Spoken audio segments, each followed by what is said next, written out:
Good morning, ladies and gentlemen. Welcome to week 4 of your SAT Prep Math group for Plug Time. Hopefully the PSAT went okay yesterday. You didn't see anything too mind-boggling. We are here working on scatter plots and lines of fit. Now in your Algebra 1 classes, you have already done this skill in the form of writing linear equations, and now we're going to be using that in an application. So keep in mind that we're going to be using a number of different things that we should already be familiar with. Point slope form of a line, y minus y1 equals m times x minus x1, where m is the rate of change or slope, and x1, y1 is any point on the line. Slope intercept form, y equals mx plus b, where again m is your rate of change and b is your y-intercept or initial value. And then finally the slope formula, m equals y2 minus y1 over x2 minus x1, which would be x1 and y1, x2, y2 would be points on the line. That can also be written as the change in y over the change in x, or rise over run. Now before we get started again, I want you to make sure that you have written your name legibly, first and last name at the top of the paper, that you have circled your math teacher, if you have 2 of them, circle them both, and your math class, if you have 2 of them, circle them both. Okay, let's get down to business. Here is example 1. So it says the scatter plot below shows a company's ice cream sales D in dollars and the high temperature T in degrees Celsius on 12 different days. A line of best fit for the data is also shown. Which of the following could be an equation of the line of best fit? This is a relatively common SAT question. It requires us to do some estimation. So what we're going to do is we're going to locate some points and estimate some points on that line. So what I would do is I would look at this problem and I would say, gee, it almost crosses right there at that point at 16,600, and it almost crosses up here at this point, which is the point 22,800. And I would carry out rise over run on that particular spot. So if we notice, to get from this circle to this circle, which are approximate points on the line, we need to go up 200. That is our rise or change in y. And we need to go right from 16 to 22, which is 6. So again, you got to watch your scale very carefully. What that allows us to do is it allows us to estimate the slope using rise over run.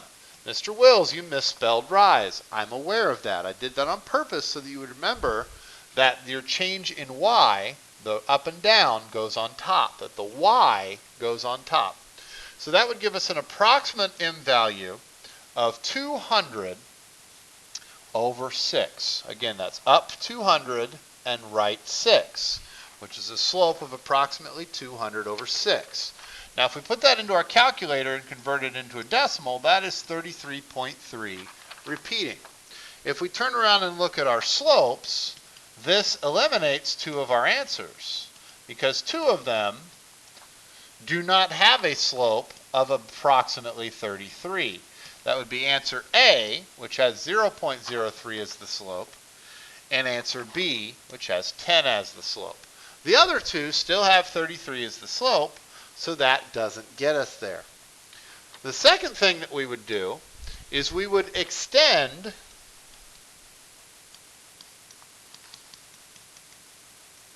both the axis and line of fit to estimate the B value, the y-intercept. Remember, that would be when the x value equals 0. Now that's going to be a real challenge on this problem, because if we look carefully, you'll notice that this particular graph stops at 10, which means we have to extend that axis a very considerable amount. Whereas the y-axis, we don't have to extend it very far, because it's going by hundreds, okay? And we're at 300 right there at the bottom left-hand corner of the scale. So what we do is we extend that out. We can just approximate it. Doesn't have to be perfect. 200, 100, 0. Okay, we do the same thing on this x. We try to approximate that same approximate distance. That would be 8, 6, 4, 2, 0, right? So we're really kind of wanting to know where the line crosses when we get to 0. We want to know the approximate line of fit when the x value is equal to 0. So what we do is we extend our line of fit. Use a straight edge of some sort, okay? And then we just go in here and we say, okay, at approximately 0, we are at approximately just below 100, okay? So this is the approximate y-intercept, which is at approximately, I don't know, 80 for a y value. Now, if you look at your two remaining y-intercepts, if the b value is approximately 80, this eliminates one of the answers and only leaves one possible correct answer, that is D. In this case, the best of those four equations for the line of fit that they have drawn for you is an approximate slope of 33 and an approximate y-intercept of 84. So we're looking at an equation of D equals 33t plus 84. Okay, so we extend the line of fit and we extend our x and y lines and we get ourselves to that point. Okay, just below 100. Okay, that was interesting. Back over to the thing we go here. All right, close that. All right, so example 2 is more involved. It is an open-ended question. Okay, we'll do both parts here together. So it says, for a particular cross-country skier, each point in the scatter plot gives the skier's heart rate in beats per minute. The skier's oxygen uptake in liters per minute is measured as various points on a cross-country ski course. So the first part of the problem says, use the two ordered pairs 205 4.5 and 115 1.5 to write a prediction equation. In other words, take these 2 points and come up with an equation for that line. Remember that your heart rate in beats per minute, that's the 205 and the 115, are x values, and the oxygen uptake in liters per minute, 4.5 and 1.5, those are your y values. So we're looking at 2 points here, x1, y1, and x2, y2. This is a two-step process to write an equation. The first thing we need to do is find the slope using the slope formula. Now the slope formula is not provided on the SAT, so you need to have it memorized. That would be 1.5 minus 4.5, y2 is 1.5, y1 is 4.5, over 115 minus 205. We're going to feed that through our calculator, and we're going to get that that is negative 3 over negative 90. And then we need to reduce that fraction, both the top and the bottom. I would divide by negative 3 to get rid of the negatives. And we're looking at a slope of 1 over 30. Now that's not a super nice number, but it is a decent number. It's not a terrible number, okay? Now, when we turn around, the next part is to use point slope form. Y minus y1 equals m times x minus x1. Because if we look at our choices, we have point slope form, which requires a slope and a point, both of which we have, and slope intercept form, we don't know the y-intercept. So we need to use point slope form here. And what we do is we plug in the slope that we just found, 1 over 30 for the m. We plug in one of the points, and it doesn't matter which one, for x1 and y1, as I'm showing with the color right now.